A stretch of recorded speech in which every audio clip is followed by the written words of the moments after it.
شركة ابل هي احسن شركة ممكن تخليك تحس ان انت محتاج الجهاز بتاعها، وبصراحة انا بحييها على حاجة زي دي. ويمكن انا اشتريت الايفون 16 برو ماكس، بس انا ما اشتريتوش عشان الشركة محسساك ان انت محتاجه، انا اشتريته لاسباب تانية خالص. في الفيديو ده انا هقول لك انا ليه اشتريت ايفون بعد استخدام مطول لاجهزة الاندرويد.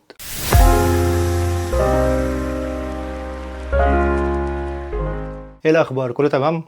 ان شاء الله كله تمام. ولا مش تمام؟ عادي. شركه ابل بتعمل كل سنه نفس التليفون بنفس الديزاين بنفس كل حاجه، ومع ذلك التليفون بيحقق اكتر مبيعات. ازاي او ليه؟ ما تفهمش. وانا الحقيقه ما كنتش فاهم السبب لحد ما جربت الايفون 16 برو ماكس. الموبايل ده اللي لسه نازل من شهرين تقريبا من شركه ابل، وانا الحقيقه عمري ما توقعت في يوم من الايام ان انا استخدم جهاز ايفون لحد ما جربت الجهاز ده فيه حاجات كده حلوه تحسسك ان انت ما مسكتش تليفون قبل كده، في حاجات رخمه برضه تحسسك ان انت مش عايز تمسكه تاني. بس المميزات بصراحه اكتر من العيوب. فانا النهارده جاي اقول لك على الحاجات اللي عجبتني في الموبايل ده، ولو انت عايز تشتري الموبايل ده مثلا هتبقى فاهم ايه الحاجات اللي انت هتستفيد بيها منه، لان هو مش لكل الناس. والكلام النهارده هيبقى عن الايفون 16 برو ماكس بس، مش البرو ومش ال 16 العادي. هنتكلم عن الايفون 16 برو ماكس بس. اول حاجه هي البيلد كواليتي بتاع التليفون ده فخامه، شكل، بيلد كواليتي، الديزاين بتاعه. حاليا اغلب الشركات بتنقش الديزاين بتاع الايفون، فانت هتاخد موبايل هيعيش معاك. ولكن خلي بالك لما تيجي تشتري التليفون ما تشتريهوش من حد يكون مضروب، مثلا يكون ياباني، يكون صيني. الحاجات دي لازم تخلي بالك ان التليفون يكون اوريجينال جاي من شركه ابل، فلازم تبقى مركز انت بتشتري ايه ومنين. الموبايل ده انا شاريه من هنا من المانيا، فانا ضامن ان هو جاي من امريكا عادي من الشركه بتاعت ابل، وانا مأمن على التليفون خلاص، الدنيا تمام. فدي اول حاجه بالنسبه للتليفون ده، التليفون الاوريجينال، فلازم تخلي بالك لو بتشتريه، لان في اجهزه كتير مش اوريجينال موجوده في السوق. اول حاجه هتلاحظها ان الموبايل هو نفس الايفون 15 برو ماكس، نفس الايفون 14 برو ماكس. دايناميك ايلاند ما اتغيرتش زي ما هي. الحاجه الوحيده اللي هتلاقيها زياده في الموبايل هي زرار الكابشر بوتون اللي هو بتاع التصوير. الزرار ده هتلاقيه موجود في الجنب اليمين هنا، هتاخد بيه صور لو انت عايز، او تفتح بيه الكاميرا بشكل سريع لو انت مثلا عايز تاخد لقطه سريعه او فيديو سريع بسرعه. هو بيبقى مفيد في المواقف اللي زي دي. وفي نفس الوقت لو انت بتصور فيديوهات او حاجه ممكن تعدل منه الاكسبوجر، تعدل منه زاويه التصوير، تعدل منه الكادر، الحاجات دي كلها، الزوم، الحاجات دي تظبط نفسك كده ايه بالزرار ده. فهو فيه استخدامات كتير يعني. بس عارف انت اللي هو لو مش موجود في الموبايل عادي، يعني اللي هو الناس اللي معاهم ال 15 وال 14 والحاجات دي وال 13 استخدموا التليفون عادي وبيصوروا عادي وبيعملوا محتوى بالموبايل عادي. فهل الزرار ده مفيد ولا مش مفيد؟ لا، هو بالنسبه لي انا مفيد بصراحه، وهيبقى مفيد اكتر لما تحديث الذكاء الاصطناعي ينزل بشكل كامل، لانك هتضغط عليه هتعرف تصور بيه اي حاجه وتسرش عليها في نفس الوقت. فده زرار الكابشر بوتون. بعد كده هندخل على الشاشه في الموبايل بصراحه حلوه. التحديث بتاعها 120 هرتز، الجوده بتاعتها عاليه جدا. طبعا هي شاشه من سامسونج، فالشاشه محترمه جدا، تحب تبص لها. انا الشاشه تحب تبص لها، انا واخده اغلب الشاشه تقريبا 91% من واجهه الموبايل شاشه. العيب فيها الوحيد هو الدايناميك ايلاند الكبيره اللي فوق، ولكن مع الوقت هتحس انها مفيده، خصوصا لو انت فاتح برامج كتير في الخلفيه هتلاقي البرامج بتظهر لك فوق في الدايناميك ايلاند، وده هيسهل عليك استخدام كتير جدا. يعني مثلا لو مسافر او حاجه هتلاقي التطبيق اللي انت بتعمل منه اسكان للكيو ار كود بتاعك عشان تدخل المطار او تعدي بوابه التشيك ان، هتحتاج التطبيق، فهتلاقيه فوق ظاهر لك جنب الدايناميك ايلاند، تضغط عليه على طول هيقوم مدخلك على البرنامج نفسه. فدي مميزات حلوه برضو موجوده في اجهزه الايفون. فالدايناميك ايلاند عمليه ولكن هي برضو ستيل رخمه، ان هي واخده حبه فاصوليا كده من الشاشه، بتبقى رخمه في مشاهده المحتوى والكلام ده. فده بالنسبه للشاشه. بعد كده هندخل على الكاميرات، والكاميرات دي هنخليها في فيديو المراجعه الكامل ان شاء الله. ولكن عشان تبقى يعني ايه مجمع معايا كده، بصراحه الكاميرات حلوه جدا في الموبايل ده سواء الاماميه او الخلفيه، خصوصا في تصوير الفيديو. لو هنتكلم عن تصوير الصور، فالصور في السامسونج احسن في الوضع الليلي بصراحه. النايت مود بالليل في سامسونج لو الدنيا مظلمه خالص هيطلع لك الصوره شكلها حلو وتقدر تستخدمها بشكل كويس جدا. في الايفون هتبقى محتاج ان انت تركز انت بتاخد الصوره منين، وتظبط ايدك على زاويه الاضاءه فين والكلام ده عشان تعرف تطلع صوره كويسه. فلازم تبقى عارف انك لازم تكون بتعرف تلون، بتعرف تستخدم لايت روم، بتعرف تستخدم فوتوشوب علشان تعرف تصور صور بالايفون. فده بالنسبه للصور والفيديوهات. الفيديو هنا لا يعلى عليه بصراحه، لا يعلى عليه، مفيش مقارنه بينه وبين اي جهاز تاني.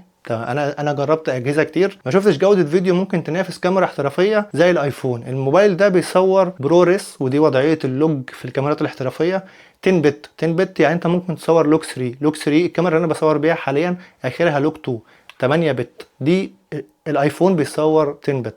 فانت معاك موبايل معدي الكاميرا الاحترافيه. العيب الوحيد فيه لو انت بتصور بيه محتوى او حاجه هو وضع البوكا افكت، ان انت مش هتعرف تعمل عزل الخلفيه زي ما انت شايف ورايا كده زي الكاميرا الاحترافيه، لان الكاميرا الاحترافيه العدسه بتاعتها بتبقى ضخمه شويه فبتعرف تعمل لك فيها، هي معموله عشان الحاجات دي.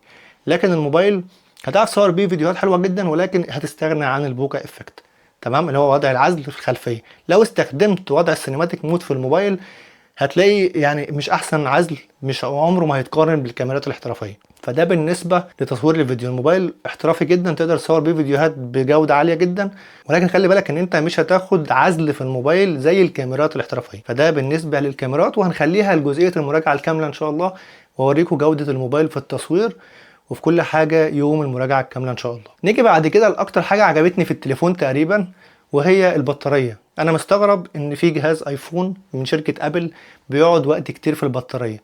اي نعم هو بيقعد اكتر من ساعتين يتشحن، يعني بيقعد تقريبا ساعتين وتلت، ساعتين ونص يتشحن. انا اصلا بسيبه على الشاحن وبقعد العب في الموبايل السامسونج او بلعب في التابلت وبنسى خالص الايفون واسيبه بقى مع نفسه. فدي حاجه رخمه، احنا في 2024 و 2025 جايه وفي موبايل بيشحن 27 واط 30 واط، في تهريج في الموضوع ده. الموبايل بياخد وقت كتير على ما يشحن، بس في المقابل الموبايل البطاريه بتاعته بتقعد معاك وقت كبير جدا. يعني انا مثلا لما كنت في مصر كنت نازل اجدد الباسبور بتاعي، رحت بيه العباسيه، انا ساكن في المنصوره، ركبت من المنصوره للقاهره ورحت العباسيه، الكلام ده الساعه 7 الصبح. انا رجعت من العباسيه الساعه 9 بالليل والموبايل كان 5%، مع العلم ان انا اصلا ما كنتش شحنه 100%، يعني كنت شحنه تقريبا 95%. فهو صرف 90% في 14 ساعه، مع العلم ان انا ما قفلتش مكالمه، في مكالمه فضلت معايا اكتر من 8 ساعات ما قفلتهاش من ال 14 ساعه. فلو هنتكلم عن اداء البطاريه في الموبايل ده، فاكتر حاجه عجباني في الموبايل حرفيا هي البطاريه بتاعته، حاجه يعني ما شاء الله شركه ابل ظبطتها السنه دي اخيرا. تشرب شاي؟ بالنسبه بقى لاداء التليفون، فلو انت بتلعب ببجي او بتلعب اي حاجه، ببجي هنا بتشتغل على 120 فريم زي الاس 24 الترا وزي الاس 23 الترا وزي الاس 9 الترا التابلت بتاع سامسونج. اغلب الموبايلات حاليا الفلاج شيب كلها 120 فريم، ببجي هنا 120 فريم، وان شاء الله هنعملها تجربه برده في فيديو المراجعه الكامل، وممكن نعملها فيديو لوحده اصلا تجربه ببجي ونلعب جيم كده مع بعض. فبالنسبه للمعالج في الموبايل ده، فانت معاك اقوى معالج موجود حاليا في موبايلات ابل. مش هنقارنه بالسناب دراجون اليت لان انا لسه ما جربتوش لحد دلوقتي الصراحه، ولكن من مراجعات الناس التانية بيقولوا ان السناب دراجون اليت معدي الاي 18 برو. هنشوف الكلام ده ان شاء الله قريب في السامسونج اس 25 الترا، ولكن احنا كلامنا النهارده على الايفون 16 برو ماكس. فبالنسبه للاداء الموبايل ده سفاح من ناحيه الاداء، ولكن في مشكله برضو لسه ما اتحلتش قوي في ابل، عشان بس تبقى فاهم معايا كده. كانوا دايما بيشتكوا ان الموبايل سخن لدرجه انت ممكن تسلق عليه بيض او تعمل عليه شاي. الناس قالت ان الموضوع ده اتحل في الموبايل ده، ولكن انا جربته في جيم واحد ببجي والحقيقه الموبايل سخن جدا معايا. معرفش يعني الناس اللي كانت بتقول ان هو ما بيسخنش، لا هو سخن معايا في جيم واحد ببجي، يعني انا ما كملتش بعدها عشان الموبايل سخن. وممكن نبقى يوم التجربه ان شاء الله بتاع ببجي هيبقى قايس لكم درجه الحراره بتاعته واعرفكم الموبايل درجه حرارته كام. ولكن احنا دلوقتي في المانيا ودرجه حراره صفر وسالب واحد والحاجات دي، فان شاء الله الموبايل ما يسخنش زي ما كان بيسخن معايا في مصر.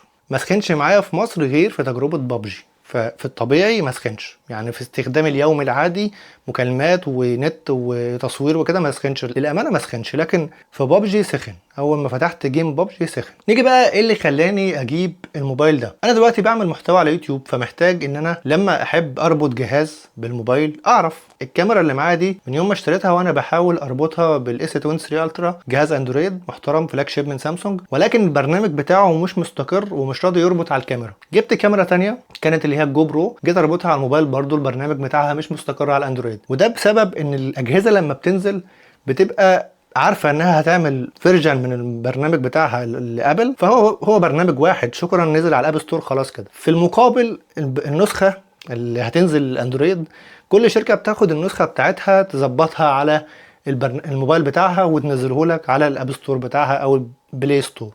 فانا بقالي سنه تقريبا من يوم ما جبت الكاميرا مش عارف اربط الكاميرا اصلا على الاس 23 الترا. في حاله ان انا لما جبت الموبايل ده ربطتها تقريبا في اول 5 دقائق، شكرا كونكت، نزلت التطبيق وبس، وبقيت اقدر ان انا اشوف نفسي من الموبايل، وبقيت اقدر ان انا اتحكم في الكاميرا من الموبايل وانا بعيد. يعني انا ممكن اشوف نفسي هنا والكاميرا بعيد عني واعمل فوكس واعمل كل حاجه كأن انا ماسك الكاميرا. فده سبب من اسباب ان الاي او اس مسيطر، هو ان هو اي او اس بس، مش اندرويد شاومي، مش اندرويد سامسونج، مش اندرويد كذا، كل شركه واخده لها نسخه اندرويد لوحدها. الحاجه التانية برضو هي ان انا لما بحب مثلا، انا دلوقتي معايا السماعه بتاعتي هواوي ومعايا الساعه هواوي، فانا لما كنت بربطهم على الاندرويد، لو انا مثلا بعمل مكالمه على الماسنجر وحد رن على الموبايل نفسه، بيقوم فاصل السماعه، بيفصل لي السماعه من المكالمه، وعشان اشغلها تاني لازم ارستر الموبايل، يا رستر التليفون، يا اما احاول اعمل كونكشن واير بلين واعمل وضع الطيران والحاجات دي عشان اعرف اربط السماعه تاني بالموبايل من غير ما ارستره. ولكن دلوقتي مع الاي او اس انت بتربط الموبايل بالسماعه وبالساعه في نفس الوقت عادي، ولو حد رن تقدر ترد من الساعه الهواوي، او تقدر ترد من السماعه وتفتح المكالمه من السماعه، مكالمه الماسنجر تفتحها من السماعه عادي. ما كانش بيعمل كده في الاندرويد. وفي نفس الوقت لو حد رن وقطعك، انت بتعمل هولد للمكالمه وترد عليه وترجع تاني المكالمه بتاعتك، فالموضوع مستقر. اي شركه عايزه تنزل حاجه السوق بتجربها على الابل الاول، بتجربها على اجهزه ابل، بتجربها على الاي او اس. فده اللي مخلي دايما ان اجهزه ابل مكمله، هي مظبوطه، هي معموله على الشعره، معموله عشان انت هتاخد موبايل يعيش معاك. قبل كده انا كان معايا بصراحه ايباد اير 2، كان معايا الجهاز ده من 2018، اشتغلت بيه حوالي 5 سنين، وفي الاخر اديته لاخويا الصغير جابوا الارض في 3 ايام تقريبا. ولكن الجهاز 5 سنين ما قالش لا هنج ولا سخن ولا ضايقني ولا حسيت ان هو مثلا اداؤه قل، بالعكس زي ما اشتريته في 2018 زي ما انا سبته في 2023. فدي حاجه برضو حلوه في اجهزه الايفون واجهزه ابل عموما، وهي ان انت بتاخد جهاز بيقعد معاك بالكواليتي بتاعته كامله، بكل البروباجندا بتاعته لحد اخر يوم استخدام في الموبايل. الحاجه الوحيده اللي هتبوظ معاك في الموبايل هي البطاريه، ودي بتبوظ في اي موبايل عادي من كتر الاستخدام ومن كتر استهلاك دورات الشحن. فده بالنسبه ليه انا اشتريت ابل. في حاجه تانية برضو عجباني وهي سيري. لما بنده على سيري مثلا وترد عليها تقول لها ها، يعني مثلا هي سيري ترد عليا محترمه، بترد عليا والله. ساعات بحس ان انا مش لوحدي، فانا حاسس ان انا كده مرتبط حرفيا، يعني غير الدبله دي انا مرتبط بسيري. فتحس كده ان انت الموضوع ايه، سهل كده وحلو، في حاجات متعاونه. تيجي تقول لها مثلا شغلي لي يوتيوب، شغلي لي موسيقى، شغلي لي قران، شغلي لي مش عارف ايه، افتح لي فيديو، لا بترد، هي بتتجاوب معاك. في حاله ان انت لو كلمت جوجل اسيستنت يقعد يقول لك، تقول له مثلا شغل لي موسيقى، يقول لك ممكن تسمع الموسيقى على يوتيوب ميوزك، ممكن تسمع الموسيقى يا باشا، انا عارف ان انا هسمع الموسيقى على يوتيوب ميوزك، افتحها لي شغلها لي يا عم الحاج. فدي حاجه مش حلوه في اجهزه الاندرويد، ان هو فيها عبث كتير. ولكن في حاجات كتير حلوه في الاندرويد هنتكلم عنها دلوقتي كمان شويه. نيجي بقى الحاجه اللي عجباني فعلا في الموبايل ده، وهي اللي سهلت استخدامي للايفون، لان انا اصلا ما كنتش بحب ايفون ابدا. والفيديو اللي انا عملته قبل كده الايفون 15 برو ماكس كنا عاملين له مراجعه قبل كده للقناه، قلت في الفيديو ان انا مش بحب اجهزه ابل بسبب العقم بتاع الاي او اس. ولكن لما نزل اي او اس 18 حسيت ان الدنيا بدات تبقى سهله وبدات تبقى شبه الاندرويد شويه. طيب الكاميرا سخنت وفصلت، فاحنا هنكمل بالايفون. ودي واحده برضو من مميزات الموبايل، ان انت تعرف تصور بيه فيديو لو الكاميرا بتاعتك مش موجوده اصلا او انت بره او حاجه. نرجع بقى للموضوع اللي كنا بنتكلم فيه. نظام اي او اس اللي نزل خلى الموبايل شبه الاندرويد شويه، وده اللي انا كنت دايما بتكلم فيه، ان الشركات دي يا جماعه بتقلد بعض، مفيش شركه بتقلد التانيه، كله بيقلد بعض. يعني مفيش حاجه اسمها سامسونج بتقلد ابل او ابل بتقلد سامسونج، هما كلهم بيشوفوا حضرتك عاجبك ايه في الموبايل بنجيبه لك. يعني مثلا انا نزلت دلوقتي التيتانيوم في الموبايل بتاعي، فالتانية شافت ان المستخدمين عجبهم التيتانيوم، هقوم منزل لك التيتانيوم بس، وهكذا. فشركة ابل دلوقتي منزلة تحديث الاي او اس اللي خلى الموبايل بشكل كبير شبه الاندرويد، وتقدر تتحكم في حاجات كتير جوه التليفون، وسهلت استخدامك للموبايل. فدي حاجة حلوة. دي الحاجة برضو اللي خلتني اتشديت ان انا ممكن اجرب الاي او اس عادي، ما هو بقى شبه الاندرويد، فايه الفرق؟ فدي برضو واحدة من مميزات الايفون، وهو ان هو بقى شبه الاندرويد في السيستم من جوه، مع الحفاظ على ان هو اي او اس ومستقر على كل البرامج والحاجات دي. نيجي بقى للحاجه اللي ما عجبتنيش من وقت ما جبت التليفون. اول حاجه وهي ان انا لما جبت التليفون جبته على اساس ان هو فيه ذكاء اصطناعي، او الذكاء الاصطناعي هينزل مثلا كمان كام يوم وهكذا. شركه سامسونج لما نزلت الذكاء الاصطناعي في الاس 24 الترا اعلنت عنه في المؤتمر، لان هو اوريدي موجود جوه الموبايل. والمعالج اللي كان نازل في الاس 24 الترا كان فيه ذكاء اصطناعي، كان مدعوم بالذكاء الاصطناعي، وكان هيهندل الموبايل بالذكاء الاصطناعي، وكان فيه سوفت وير للذكاء الاصطناعي، وبعدها نزل الاس 23 الترا وهكذا. لكن دلوقتي لحد يومنا هذا بقى لنا شهرين وشويه الموبايل نازل، ولسه الذكاء الاصطناعي ما نزلش على التليفون، ما نزلش غير 18.1، نزل كام حاجه كده في الذكاء الاصطناعي، ولسه في 18.2 18.3 في حوار. دي حاجه مش حلوه، اللي هو انت نزلت لي الموبايل على ان هو مدعوم بالذكاء الاصطناعي، ولسه يمين يعيش على ما الذكاء الاصطناعي مش بعيد على ما الذكاء الاصطناعي كله ينزل في الموبايل نكون قربنا على الايفون 17 اللي على الدور. فدي حاجه مش حلوه في التليفون. انا كنت شاري التليفون على ان هو هينافس الاس 24 الترا اللي انا ما رضيتش اشتريه، لان ما حسيتش بفرق كبير بينه وبين ال 23. حسيت ان الاثنين شبه بعض. الكاميرا الاماميه ما اتغيرتش، ودي كانت اساسيه بالنسبه لي عشان انا كنت بحتاجها في التصوير، فما اتغيرتش، مش مضطر ان انا اغير. فانا قلت خلاص انا هحول للاي او اس واشوف جودة تصوير الفيديو واجرب الاي او اس وهكذا واشوف يمكن يعجبني. فده بالنسبة لاول عيب في التليفون. حتى الان هو مش عيب يعني، بس هو بالنسبة لي عيب لان الاي او اس لسه ما نزلوش التحديث بتاع الذكاء الاصطناعي. فدي اول مشكلة بالنسبة لي. تاني مشكلة بالنسبة لي وهو بطء الشحن. بطء الشحن، انا بقعد ساعتين وشوية مستني الموبايل يخلص شحن، فدي حاجه مش حلوه. وفي نفس الوقت ابل بتقول لك ما تحطش التليفون يشحن بالليل. طب انا اشحنه امتى؟ يعني انا دلوقتي انت بتقول لي ما تبقاش اقعد جنبه، يعني انا اقعد جنبه مثلا ساعتين ونص كده مستنيه يخلص؟ ما احنا في عصر السرعه دلوقتي، ما ينفعش يبقى موبايلي بيقعد ساعتين ونص على ما يتشحن. والحل الوحيد للموضوع ده هو ان انت تعمل ليميت للبطاريه ما تعديش مثلا 95% وتوقف شحن. وده اللي انا عامله في التليفون حرفيا عشان ما يتفولش كل شويه فول تشارج فول تشارج، لان ده بيتحسب عليك دورات شحن. فده تاني عيب بالنسبه لي في الموبايل. تالت عيب في التليفون برضو بالنسبه لي التاتش. بشوف ان التاتش في الاندرويد سهل شويه. يعني مثلا الاس 23 الترا انا لما باجي اكتب عليه او حاجه ما بيبقاش فيه اي اخطاء في الكتابه، والدنيا بتبقى حلوه وسلسه وزي الفل. في حاله ان انت ممكن الكيبورد بقى، ما اعرفش العيب في الكيبورد بتاعت ابل ولا الكيبورد اللي انا منزلها اصلا اللي هي مدعومه بالذكاء الاصطناعي اللي هي السويفت كي دي، ما اعرفش العيب فيها ولا العيب في ايدي ولا العيب في الشاشه ولا العيب في ايه. فاوقات الكيبورد بتخرف مني كده والاقي الدنيا دخلت في بعض، والسبيس مثلا صعب ان انت تاخد سبيس، لازم تكتب بالراحه. وانا بطبعي على الموبايل بكتب بسرعه، فانا محتاج ان الكيبورد تكون سلسه معايا شويه. فدي برضو نقطه مش عجباني في الاي او اس. غير كده تقريبا اغلب الحاجات عجباني. ممكن وضع النايت مود مثلا لو احنا جينا نتكلم عن التصوير. انا مثلا لو هصور بالليل هاخد الاس 23 الترا معايا، وطبعا اس 24 الترا معدي شويه في الموضوع النايت مود ده، ولكن بالنهار عادي الاثنين زي بعض. بالعكس الايفون ممكن يديك صور سينمائيه لان هو بيديك اللوك بتاعك زي ما هو كده، وانت تخش بقى تعدل عليه، او ممكن تحط الفلاتر اللي موجوده جوه تطبيق الكاميرا نفسه. في حاجات كتير قوي موجوده في الايفون حلوه ومخلياه موبايل بالنسبه لي موبايل متكامل. هو اي نعم غالي شويه، غالي قوي يعني بصراحه، ولكن هو موبايل حلو. في عيب برضو كمان هو يعني ايه، مش عيب في الموبايل، هو عيب في الايكو سيستم بتاع ابل. وهو ان انت مثلا لو عايز تبعت حاجه من الايفون لاي جهاز تاني لازم يكون الجهاز التاني ده ابل برضو. دي مشكله. يعني مثلا لما باجي اصور فيديو، انا عشان اخد الفيديو اللي انا بصوره دلوقتي بالموبايل لازم اوصل فلاشه مثلا، احطه على فلاشه واخده من الفلاشه احطه على الكمبيوتر. ولكن في قبلها تريكايه كده حضرتك مش هتلاقيها اصلا في الفايلات. يعني انت لما تخش في الفايلات مدير الملفات مش هتلاقي الفيديو اللي انت مصوره. لازم تخش في الاستوديو الاول وبعدين تعمل نقل من الاستوديو للمدير الملفات، وبعد كده تحط الفلاشه تاخد من مدير الملفات كوبي للفلاشه. فانت بس ده جوه التليفون، وبعد كده تنقل لللابتوب او اي حاجه تانية خارجيه براحتك. فدي برضو تريكايه رخمه ان انت مش سهل تبعت حاجه من الايفون لاي حاجه تانية. بس طبعا احنا عارفين الموضوع ده من زمان، وانا كنت عامل حسابي على الموضوع ده من قبل ما اشتري التليفون. فدي برضو حاجه من الحاجات اللي مضايقاني في الجهاز، ولكن دي حاجه اوريدي موجوده من زمان، يعني من ايام الايباد اللي كان معايا والكلام ده.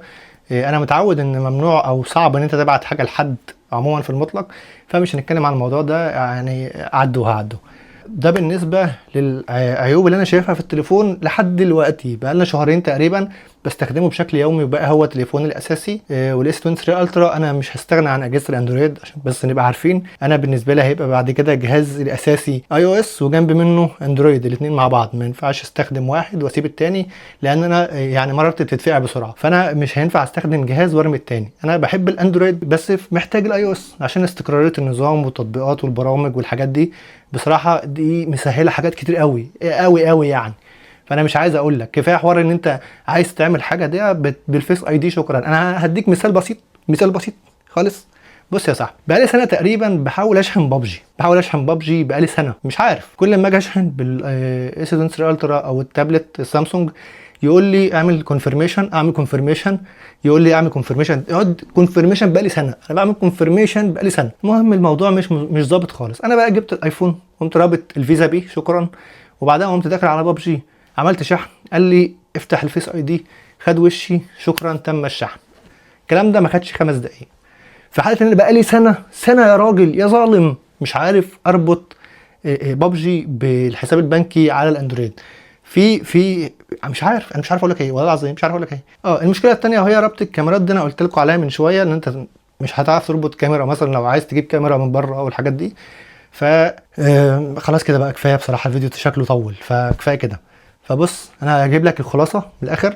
لو انت واحد بتعمل محتوى، بتاكل عيش من الموبايل، عايز تصور فيديوهات، عايز تعمل فلوجات، عايز كده، عارف انت لو هتعيش بقى بالموبايل. يعني الموبايل بالنسبه لك هو ماكينه انتاجيه. هات الايفون 16 برو ماكس، ال 15 برو ماكس، ال 14 برو ماكس، ال 13 برو ماكس مسيطر لحد دلوقتي. فالايفون بالنسبه لنا هو ماكينه انتاجيه. انا لولا ان انا محتاجه حرفيا ما كنتش مسكت اي او اس، ولكن انا محتاجه لان هو مميزاته كتير. مميزاته فاجئتني اصلا. انا ما كنتش اتوقع ان انا ممكن في يوم من الايام احب جهاز ايفون لدرجه ان انا اعتبره جهازي الاساسي. الايفون 16 برو ماكس خلى فكره الايفون بالنسبه لي بقت اساسيه. انا بفكر حاليا ان في يوم من الايام اجهزتي كلها تبقى ابل عادي. فده بصراحه موبايل ممتاز جدا، في مميزات كتير جدا بغض النظر عن العيوب. دي هنخلي بقى ايه مراجعه كامله ان شاء الله تشوف فيها كل حاجه كده وانت تقرر بنفسك. بس انا النهارده حبيت اقول لك رايي في الموبايل بعد شهرين استخدام، بعد ما كنت مستخدم اندرويد تقريبا من 2013 او 14. اول جهاز اشتريته كان اتش تي سي تشاتشا، اللي هو كان عامل كده، ده شبه الاله الحاسبه. وبدا بقى اخش في سامسونج وشويه شاومي شويه نوكيا، الحاجات دي لحد ما نوكيا قفلت والحاجات دي. فدخلنا في سكك كتير قوي واوبو والحاجات دي. فانا النهارده كلامي كله عن الاي او اس. ايفون 16 برو ماكس هو موبايل متكامل بالنسبه لي، موبايل متكامل بصراحه.